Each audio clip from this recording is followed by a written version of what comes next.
From the Library of Congress in Washington, D.C.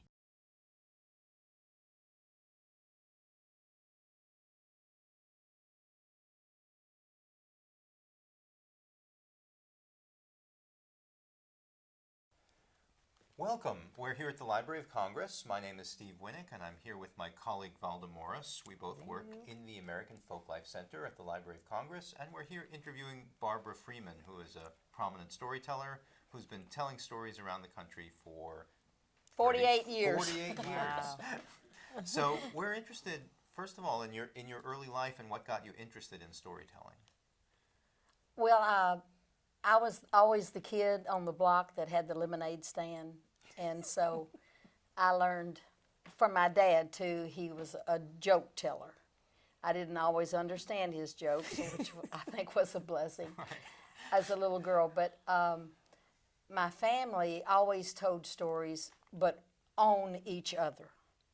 Remember the time I took the cabbage and threw it at you because you did this, you know, that sort of thing. So that was an early beginning, and in high school and elementary school and college, I would always enter these, performance things where you get up and make a fool of yourself, and I was very comfortable doing that, and I got a few prizes, so that was an encouragement. And then I loved to listen to Martha Ray and Carol Burnett and other comedians. And so I could see what kind of joy that brought me to hear them. And so I wanted to do that for other people too. So that was kind of a background for storytelling. Plus, I worked at the library in Chattanooga as a research librarian, not official with any paperwork though. Okay. I was just a school teacher that decided to be at the library. Mm-hmm. And as a school teacher, I taught reading and told stories to my 7th and 8th grade class. And I was the only white teacher in an all-black school in Chattanooga, Tennessee. And that, being from Tennessee, it's the volunteer state, so I volunteered to be one of the first teachers, so we were no longer segregated. And so I loved that, and I loved telling my kids stories. And I got a letter right after I stopped teaching and went into the library. I actually wanted to work with the government to go to disadvantaged neighborhoods and tell people to buy their kids library books or give them library books, because I thought that was so important. But they wanted me not to do the field work. They wanted me to be in the office and do interviews and stuff like that. And I said, no, I want to be in the field somewhere. So I got the job at the library as a research librarian, and then I was encouraged to go to library school.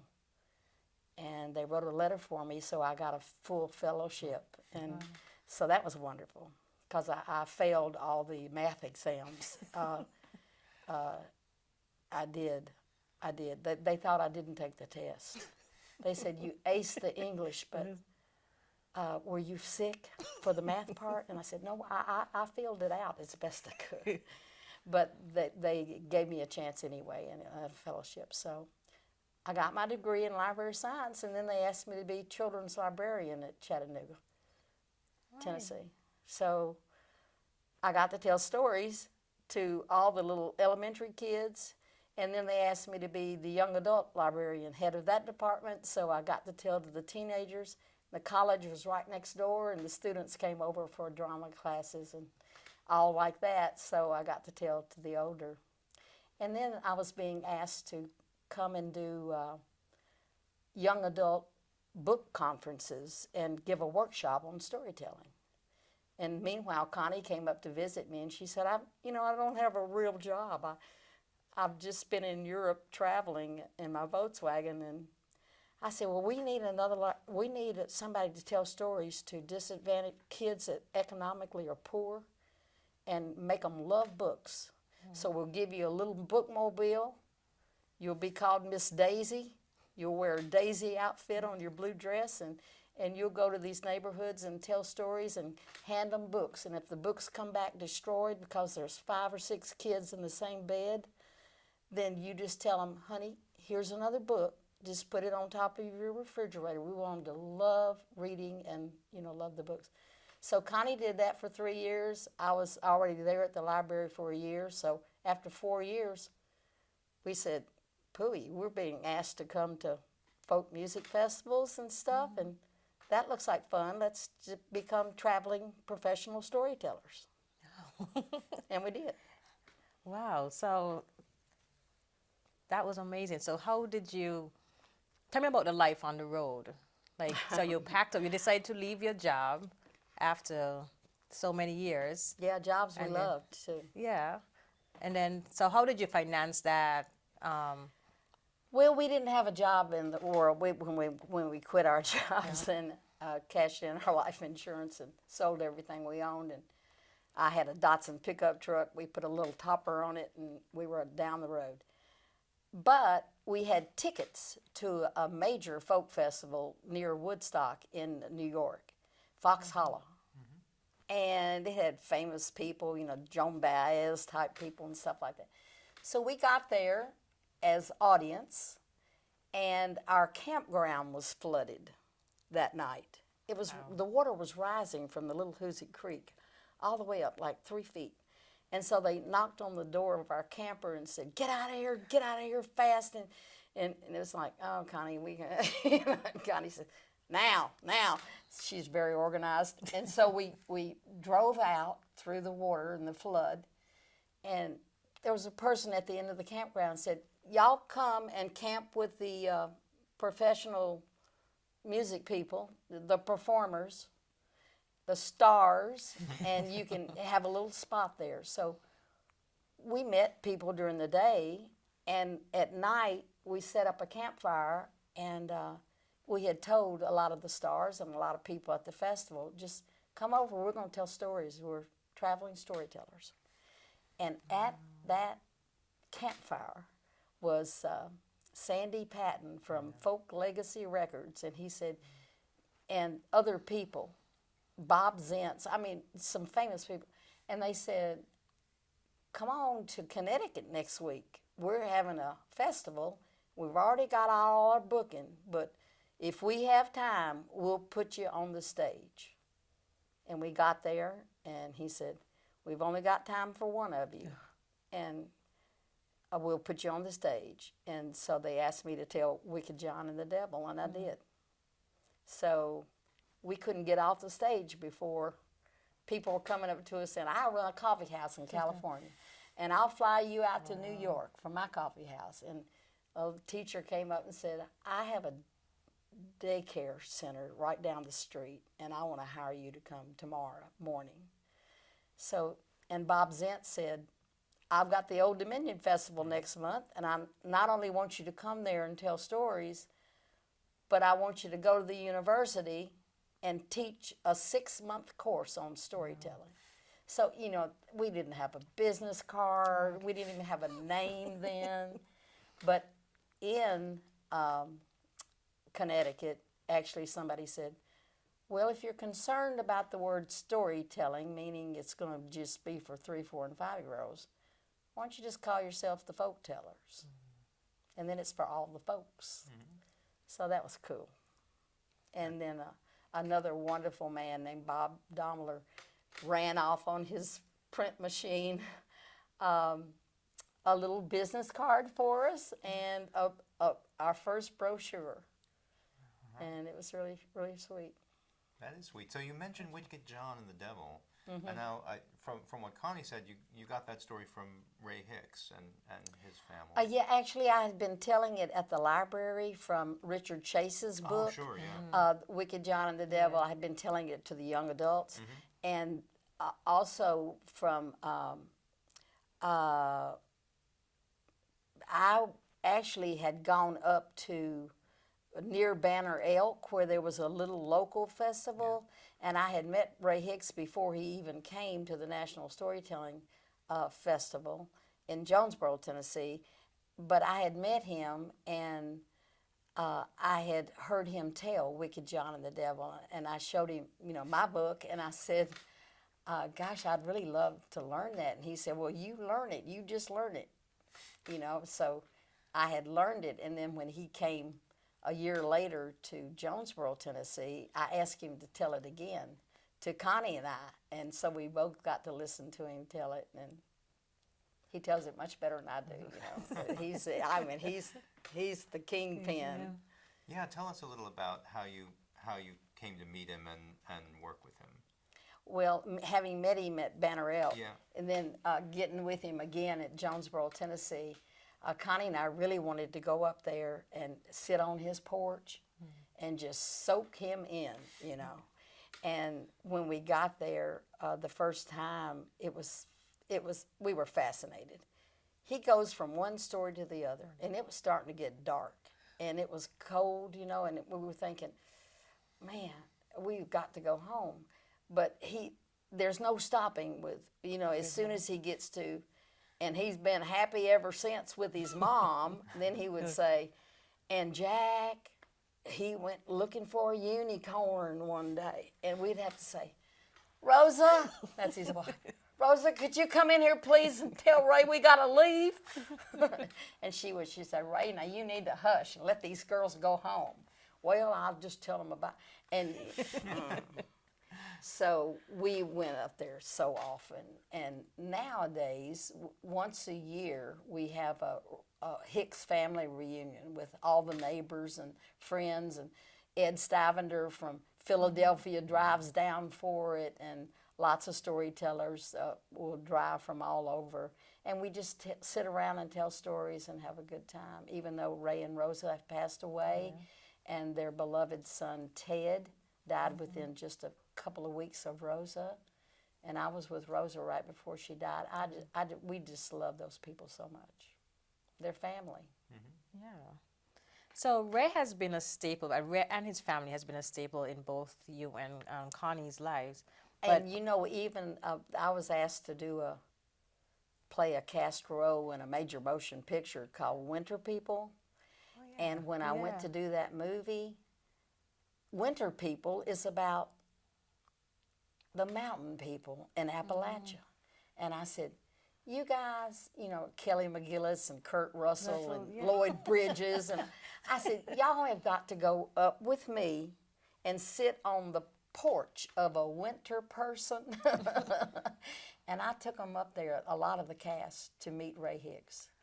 And they were just stunned. I mean, it was like, they couldn't, and they were there a long time. wow. Rosa, these movie people have got a movie to go to. Can we? We're so sweet. So apart from Ray, do you have any other mentors or other traditional storytellers that you could attest to and inspire you?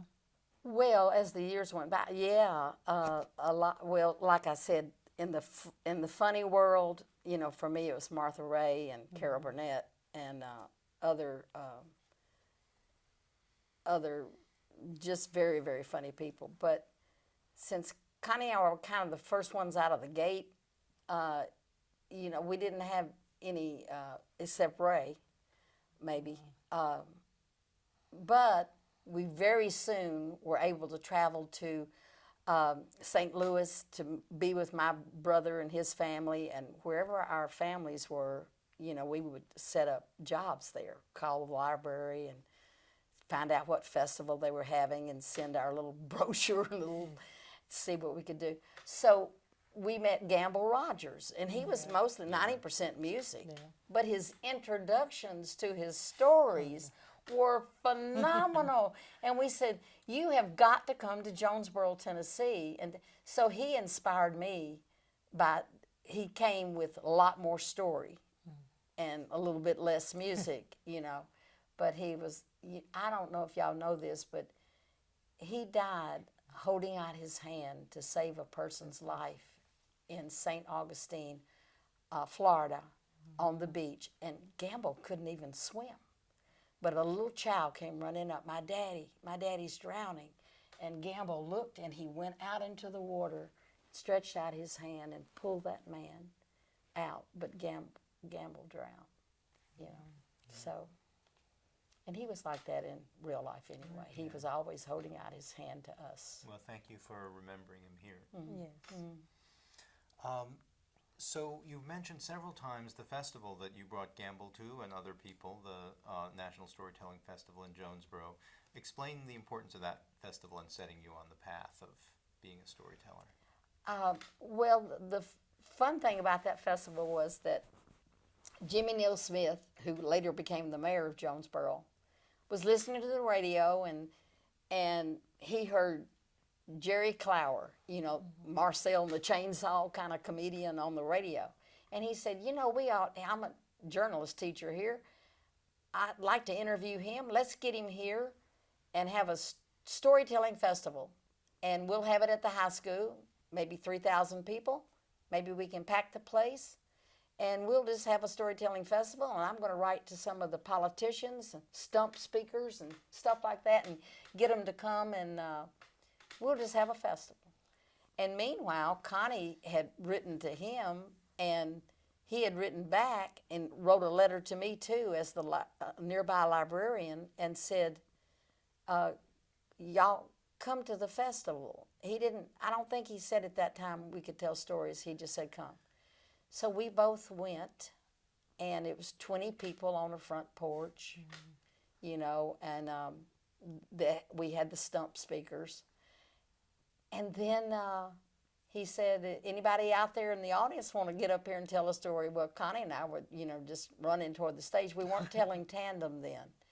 So she told a story, and then I told a story, and on a hay bale, Ray Hix got up and told a story, and he stood at that microphone. He was a nervous wreck. He just looked to heaven and started, Jack. He was seeking his fortune and all this stuff. And I thought, oh, this is a mistake. This is a mistake because the man's going to have a heart attack. And, you know, you just got to take everybody to him. You can't bring him behind a microphone technology and stuff. But the next year, grab that mic, Jack. And you know, he was the star from then on. So it was all right. Turned out all right. You know. So that festival, Jimmy Neal Smith asked us to be on the board of directors, along with David Holt and a few other people. Some people from PBS that were wonderful, and so we allowed that we would. Jimmy Neal said he was going to call that festival the Podunk Hill Storytelling Festival. And we said, you know, Jimmy Neal, this might grow into something kind of big. Connie and I are out here trying to save storytelling. That's why we quit our jobs with the money. And, you know, maybe call it something really cool like National Storytelling Festival, or and the organization could be NAPS, N-A-P-P-S, the National Association for the Preservation and Perpetuation of Storytelling. Like a bedtime story, a NAPS. And so that was what it was called. That was really good. That was my only contribution. Connie did all the rest of the work. She's organized. That is really neat. I did not realize that y'all was so instrumental in coming up with a name and coming up with the name of the organization. That's really great. Well, we had other input too. I mean, you know, we sat around and argued. The whole board got in on it. So you've been in the field of storytelling for 48 years. Well, if you count my being a storytelling reading teacher, you know, you can push it up at least 50. Right. All right, so you've been involved in storytelling for at least 50 years. Yeah. And you've been part of what we call the revival of storytelling, which was nationwide. How do you see the scene has grown and changed over time? The storytelling itself? Yes, the telling of stories. Well, now it seems like everybody wants to call themselves a storyteller. Architects will say, I'm a storyteller when it comes to developing the building. It's one story after another. No. But, you know, and Tom T. Hall, the storyteller, country singer. So, but back in the day, storytelling did mean, oh, you're going to sit down with, a 3-year-old and tell them a nice little story or read them a book. So now storytelling has a whole new meaning. We could even go out now and call ourselves the storytellers and be accepted. So, but there was a real change too in the fact that people almost never talked about their private life on the stage. They would tell, a story back in the day and traditional and folklore kind of thing. But then it got to be where even some storytellers were almost using a psychiatric couch, to bring to the fore their alcoholic parents or whatever. So a lot of things started to change. I think now it's come down to the personal experience stories are just hilarious. They're wonderful, and they don't get you nervous or stressed out. They just bring you health and happiness, So I think it would be great if we went back to the real blend, though, at least 50-50 with traditional and, personal experience. Yeah. So you mentioned before that you and Connie, at that early stage of your career, you were telling Tandem, and then at some point you developed this. It was way of very telling soon. stories. When we pulled into a Connecticut parking lot, Bob Zentz had been in there with Bob Dahmer, even though Bob lived in Virginia. He was there to perform at the festival, which was like 2 days later or 1 day later. So we were taking stuff out of our truck to take it into the copy print shop. And these little kids were walking down the street, and they said, "What y'all doing?" Because we were taking out suitcases, and we were taking out a little lumberjacks, the little dancing dolls. I had a collection of about 80 of them. People would make for me at the library. So "What you doing?" I said, "Well, we're storytellers." He said, "Storytellers? Well, we want to hear a story." So we stood there on our tailgate of our truck, and we just said, "Well, why don't we tell them wow things?" And we just started out with, "Okay, now you kids, open up your closet door, put on your wolf suit. Now, try out a roar or two." And they went, "Roar, roar." And I said, "All right, now, we're going to tell you this story. Because one night, Max wore his wolf suit." And Connie said, "And made mischief of one kind." And I said, "And another. And his mother called him wow thing." We went back and forth. And Bob Zentz was across the street, and he walked over and he said, "That's my favorite story. I want you to tell that when you come to Old Dominion." So then we thought, well, that really worked. Let's learn some more and see what we can do in tandem. So we started very soon. Actually, we left our homes on in July of 1975, even though we'd been telling stories before. And then this was like August or September. So that was pretty quick, right yeah. away we did get the tandem thing. Yeah. It sounds like it was pretty easy to develop too. It wasn't a big It labor. is so natural and so your first cousin stuff. Yeah. It really is. And we kind of know which role to play too. Sometimes we change it around. That makes it a little more interesting too. So We even knew which side to sit on. Right. If Connie was in this room right now, she'd be right here. And so the one that was driving the truck, it had to be a certain one before we could learn a story in the truck. Oh, right. Because we couldn't do it like this. It was a bit too confusing. Okay, so over the years, you develop a play. Can you tell me about this play? Oh, the play Mountain was so Sweet much Talk. fun. There's a little girl, 16 years old, named Savannah Dargan. She's been writing plays since she was about 10. And her daddy is John Basinger. And John, they lived in Connecticut. And John taught theater at his college.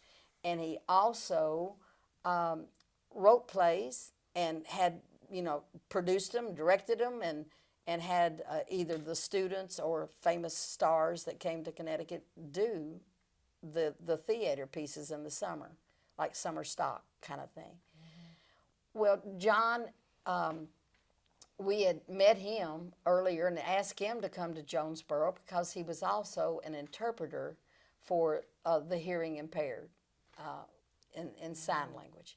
And so John, we asked John to come down and help us, give us something to make our performance really good so we could do a long run somewhere in Asheville. We get off the road. We've been on the road for so many years, and sometimes we'd be gone for an entire month or 3 weeks or 2 weeks, and Connie had just gotten married, she didn't want to do that anymore, and we were both getting a little tired of it. And so John and Savannah came down and took our stories, like Connie tells this beautiful story about 2 white horses, and he taught us how to make that a story told by our great Aunt Jenny. So just with a turn of a head and just a few words, she could say, I remember great Aunt Jenny. She was just a little girl on the day of her mama's funeral. And she told us, said, Amanda Jane fixed me with her big round eyes. She would be into the story, but we played great Aunt Jenny, and we also played, she played Sarah, and I played Jenny Rose. And I had to go to Detroit to keep the home place from the taxes taking over. And so it was a play about us being little kids that always gave our great aunt an oleo, a performance. Mm-hmm. And when somebody would come into town, like Sheila Adams Barnhill, we would have her knock on the door of great Aunt Jenny's house, and we'd say, come on in, girl, we're just about to give our aunt oleo. And so she would bring her banjo, and she would play for great Aunt Jenny. So sometimes the play morphed into this wonderful invite for other storytellers and music people. And we had so many seasons, like 16 seasons of it. Ran almost 8 years, or right at 8 years. It was great. It kept us home, and we got to do the actress thing. Theater's a little different than storytelling. Storytelling, we like the lights up so we can see all the people and make eye-to-eye contact. When you're on the theater, it's really a dialogue between 2 actors, and you don't even need an audience to have the play happen. But with storytelling, you gotta have a person to tell the story to. So it was a little bit different, but we made it very storytelling style in the play. Mm-hmm. And it, Good Morning America got us to interview us, and Good Housekeeping did a nice article on us. And I told my folks, I said, that's the only way I'll ever be in Good Housekeeping. It's true storytelling. Connie has a nice house. So eventually you and Connie did part ways as storytellers. You went on to solo careers. How did that happen? Well, that's kind of an interesting story because Connie and I like to do everything exactly together. After every performance or before, no matter where we were, we loved to go in stationery shops and buy stationery. We loved to go to yard sales and look at the antiques. And we just were like 2 peas in a pod and more like sisters. I was on an airplane one time, and I had all my scandal sheets out in front of me, National Enquirer and the Globe and stuff like that. The Globe even called me one time and interviewed me. and I thought it was the Boston Globe newspaper. And so I was giving this big interview over the phone, and finally they said, well, you know, you'll be coming out in one of our issues. And I said, we're not even coming to Boston, honey. We're not doing any performances in Boston. And she said, we're not the Boston Globe. We're the Globe. And I said, the scandal sheet? I said, what did I say? What did I say? Tell me what I said. And she said, no, you did really fine. Well, when it came out, we were right underneath Uncle Ike's ant farm and a nice picture of his ants. And it was really good. It was really good. But that is how my brother knew I had arrived. I mean, they could care less that we were, you know, sort of getting famous and all this stuff. But when he saw what in the grocery store, the Globe with, you know, Storyteller, I mean, it had a little headline on the cover, and he said, surely not. And he looked it up and saw there was a nice article about us and our truck, Da Putt, Datsun pickup truck, Da Putt, 200,000 miles. So I had arrived through that. But anyway, I'm on this airplane, and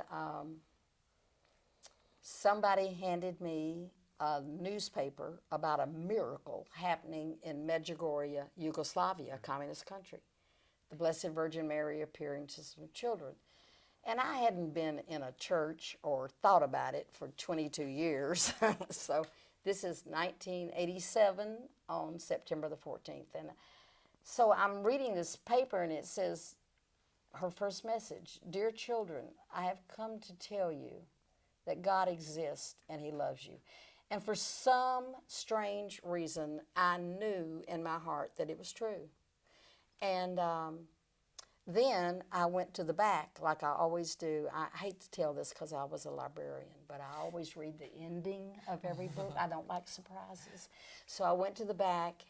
Her last message was, dear children, reincarnation is a false doctrine. You have one body and one soul. And I thought, dang, because I was in the New Age movement for many years, and I really believed in that, and I would tell people, look, a tulip dies and then it comes back, but of course it doesn't come back as a giraffe, but I thought it did, maybe.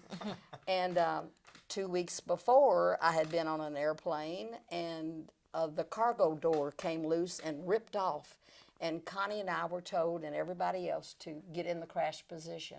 He had no idea why we were losing altitude. And so we're going down, and I look out at the Statue of Liberty, and I said, this is so cool. The Statue of Liberty, I'll probably bond with this. I may even come back as the Statue of Liberty.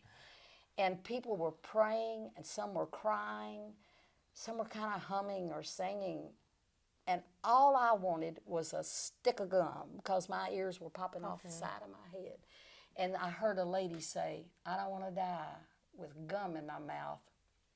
And she took out her gum and stuck it under her seat. And I thought, if I wasn't in the crash position, I would go over there and free up that chewing gum. People were making notes to, I guess, to the loved one. No note, nothing. And then that was 2 weeks before we made an emergency landing, and I didn't die or come back as the Statue of Liberty. You know, so to fast forward, somebody hands me this miracle newspaper, and I believe it, and then our Lord took me off the plane, and he read me the Riot Act. At that time, I was living with a man, and for 4 years, and we had 2 houses together and 2 cars together.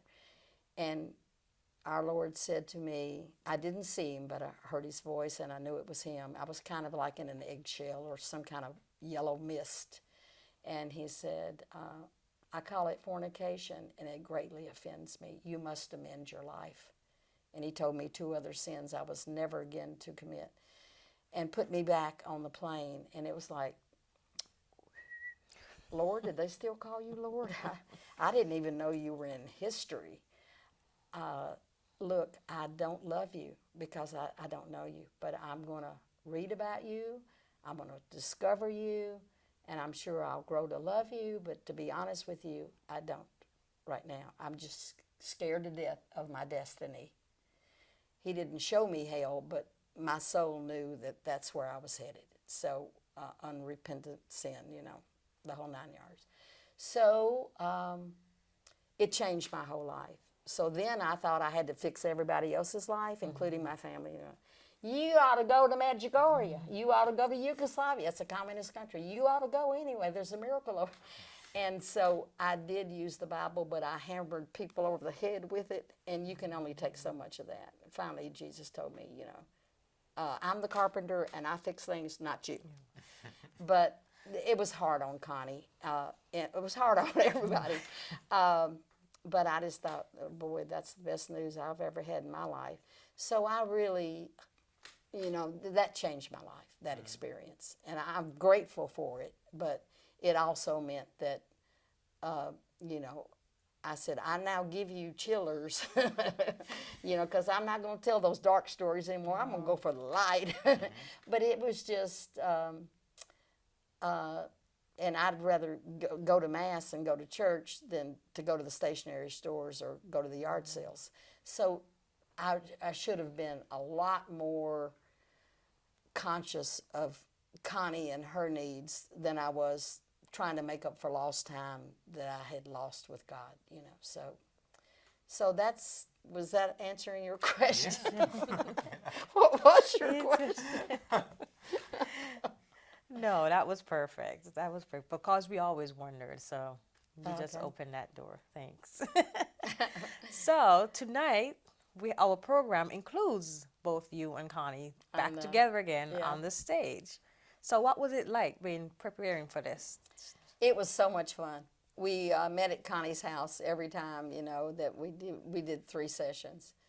And she was telling me this hilarious story about Phil on a bicycle ride up the mountains where he had to buy these little clips. And it's clearly one of the funniest things. But she didn't have a title for it. And so Phil came up the steps and I said, Connie, you're going to call it spandex versus leather. But that didn't tell anybody anything. I said, we need an adjective in front of spandex and maybe one in front of leather, to invite people into the story. And Phil came up the steps and I said, Phil, your experience where you kept falling off that bike because you forgot to click out your heels with getting the clips off for your mountain ride. And so you'd fall over, and then the bicyclist would come by and say, "You all right, buddy?" You'd say, "Yeah, I'm fine. It must just be the way you like to ride. Then you're okay. I'm out of here." So the story is really involved. But so Phil said, I said, Phil, what would be an adjective in front of spandex, which you had to wear for your big biking experience? And he said, dorky. And I said, dorky, spandex, and then Connie finished it off, versus macho leather. So we had so many laughs, and then we would stand up and figure out who stood on the left and who was on the right. And as soon as we did that, we were off and running. We just had the best time with it. Great.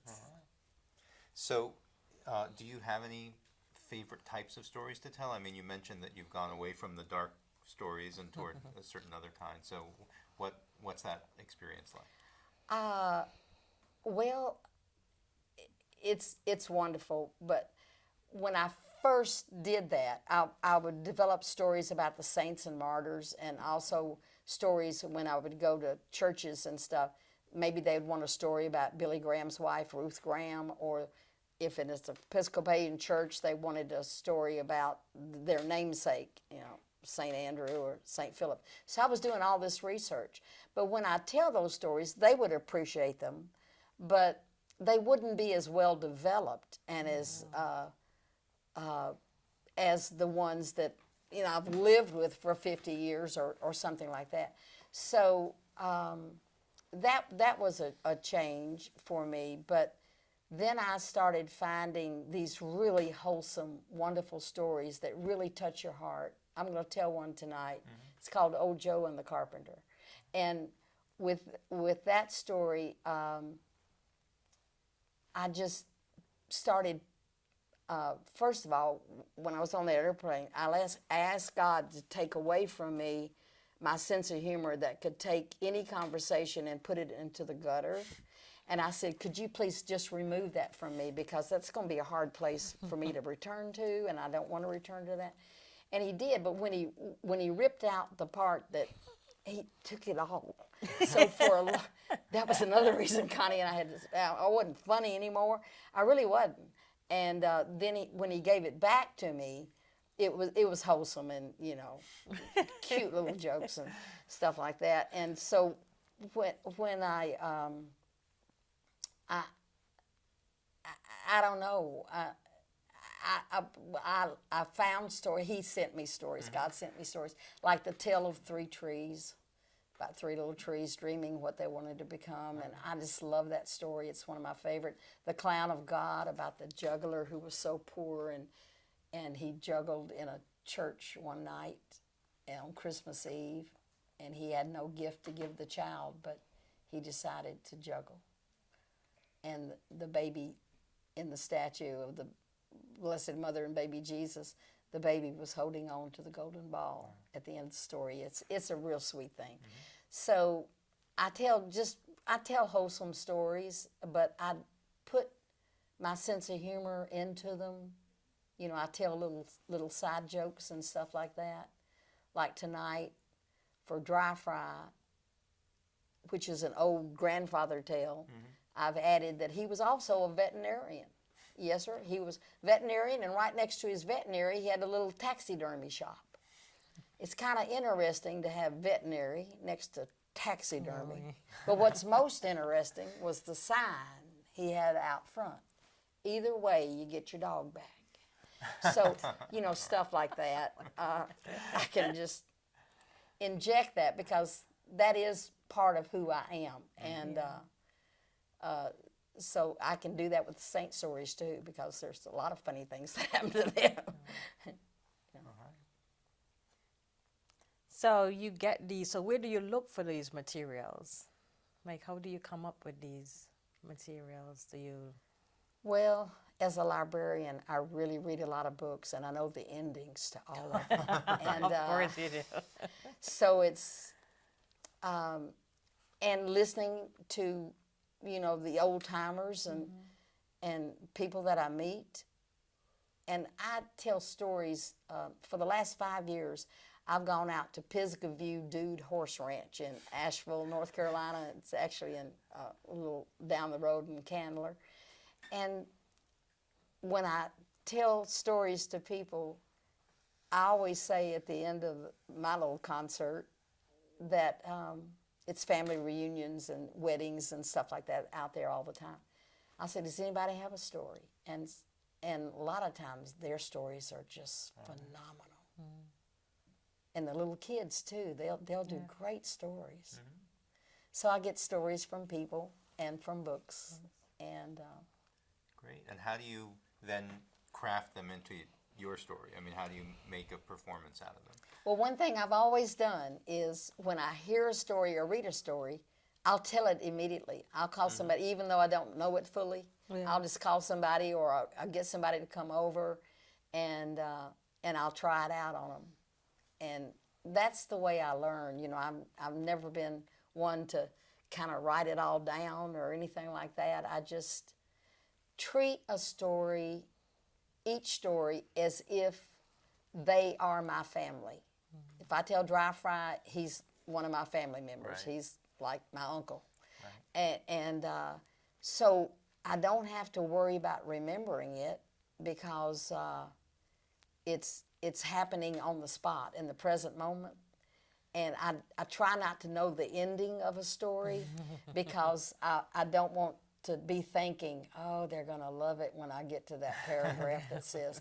I try not to do that at all. I just try to tell it, but be on the spot with it, and picture my family members and stuff. So I make it real personal.